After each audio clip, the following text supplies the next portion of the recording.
ولاو يديروا لي غوف واش اسمهم هذوك لا هما اللي مات هذوك كيفاه؟ هذوك اللي يديروا شعر ما ماليش الالوان هذيك اللي يديروها في شعرهم نورمال هذاك نورمال عادي، هذاك هما عنده في زوروفيان يدير كيما ما يديروا ما عنده فيهم، كيما لي جوار كيما لي شونتور لي ستار هما عنده فيهم. بحكم الخبره ديالك انت قلت لي في الكلية باللي 10 سنوات نعم. من العمل في مجال الحلاقه. ما هي اهم الاشياء ربما اللي استقيتها من خلال هذه التجربه؟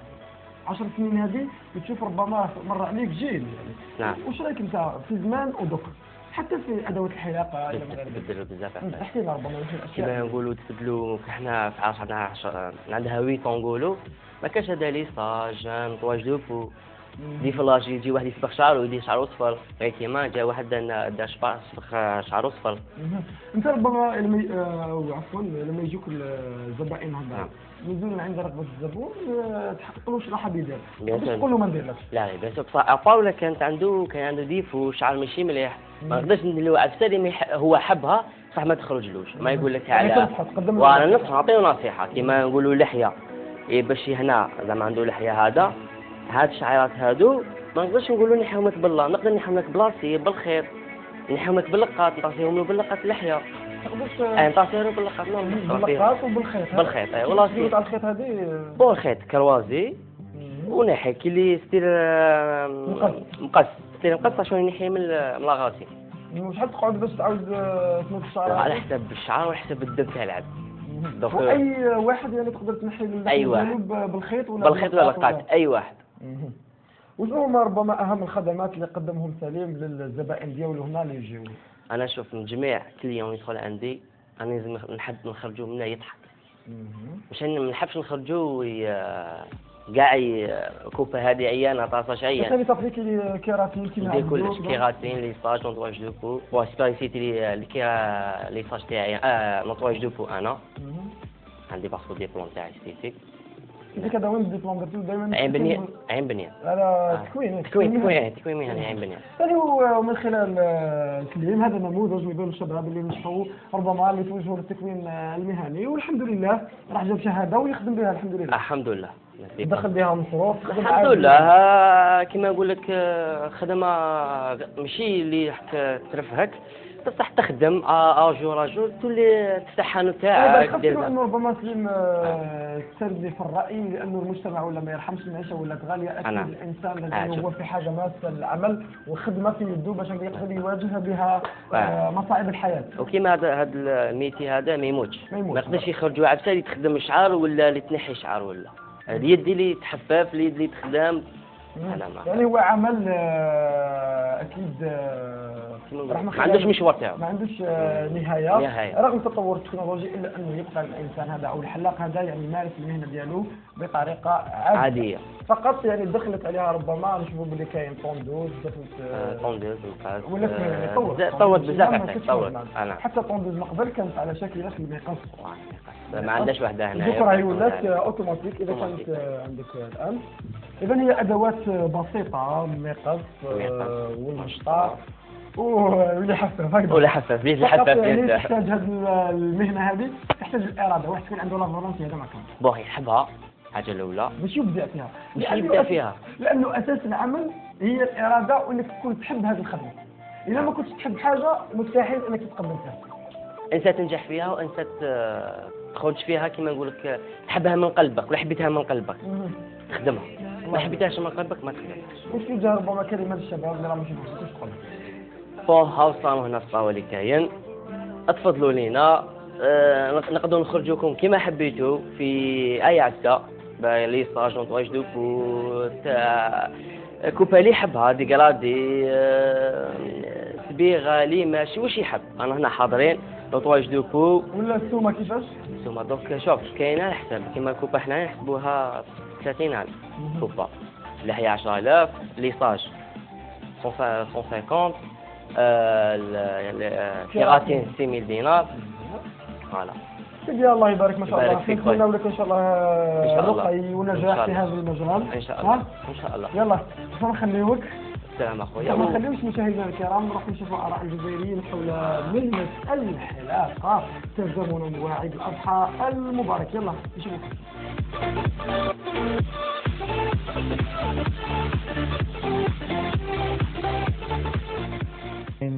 عبدو يعاوني كان يتهلا بيا باش نخير لي كوب ديالي عن طريق الانترنت يخرجوا بزاف دي كوب ولا نيجوار تاع البالون. ولا حين انت دايرها سنه يعني اختي بالسنه النبويه ولا موضه دايرها انت تدين ولا موضه؟ نعم مش تدين دايرها موضه.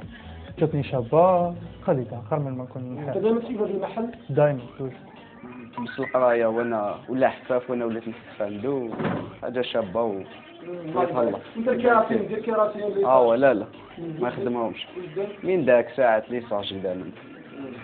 انت ما تشوفش هذا المجتمع كيفاش يشوف كي دير هكا شعرك خاوي شعرك؟ حاجه نورمال باسكو ولات تمشي بارتو. مش ممكن نقرا في ربما هكذا؟ لا ما كاش باسكو ولات بارتو كاع الناس هكذا.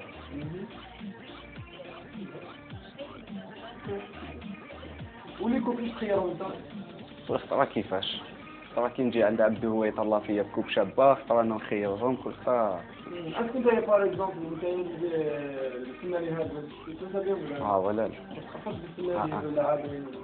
ما كاش ما كنت دوك ديروا سيشوار يلا نشوفوا.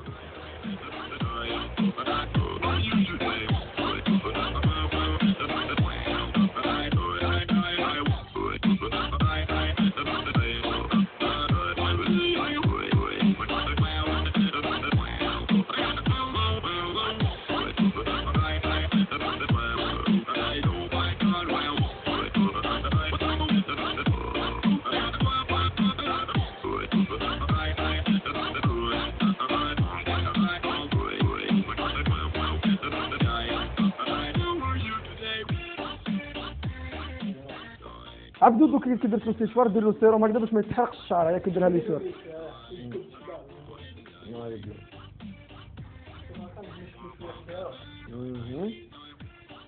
اذا الحاجه الاولى اللي ديرها له هي دير له سيشوار باش تنشفو من الماء بعدين دير له سيروم تعاود تنشفو السيشوار.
إذا مشاهدينا الصغير كانت هذه هي جولتنا مع عبدو بما يخص الحلاقة. عبدو هنا سيبو كملت له. هنا كملت له سيبو بقى نديرو ليسانس في اللحية. خيطة يعني بيان ندوروه شوية هكذا برك باش المشاهد يشوف.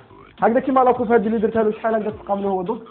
تقام 50 مشاهدينا الافاضل بهذا نكون قد وصلنا الى ختام هذا العدد من برنامج صناعي للحلقه اللي خصصناها اليوم تزامنا مع عيد الاضحى المبارك ونزولا كما قلت سابقا عند رغبه الكثير من المشاهدين اللي تواصلوا معنا عن طريق الجيميل والفيسبوك وعبر مواقع مختلفه مواقع التواصل الاجتماعي على راسهم تويتر. قالوا باللي نعود نسلط الضوء على موضوع الحلاقه نظرا للانتشار الواسع اللي تلقاه هذه المهنه وسط المجتمع الجزائري. إذا كما شفنا قبل قليل المراحل اللي مرت معنا طبعا رفقة الحلاق عبدو اللي قال لك أنا موهوب منذ الصغر ومهووس بعالم الحلاقة ويقدر أنه يخترع حلاقة كفر من عنده. لا حبيبي الله يبارك ما شاء الله. تفضلوا تكون مهني ما يبقاوش برا باسكو ميتي شباب هذا وننجح. لو كان يدخل فيها خارج. الله يبارك، يعني يدخلوا مصروف خير من يقعدوا برا. مصروف حاجة شابة عشان شيء عمل مليح. الله يبارك ما شاء الله. وكانت هذه هي الحلاقة ربما لاكوب اللي درتها له يعني، ولا ما شاء الله؟ درت له ديكرادي ودرت له النساء. كلمة توجهها بمناسبة الأضحى المبارك للوالدين أصحابك اللي راهم يشوفوا فيك. شنو صحيح يفهمني. هذا هو في السومة، باسكو الناس كاع يشوفوا في السومة. ما كاش مشكل. بارك الله فيك، شكرا جزيلا. بهذا مشاهدينا الفاضل نصل اليكم الى ختام هذا العدد، نشكركم على حسن الاصغاء، جميل المتابعه. نلتقي في عدد اخر ومع صناعه واحده اخرى ولا مهنه واحده اخرى. يلا.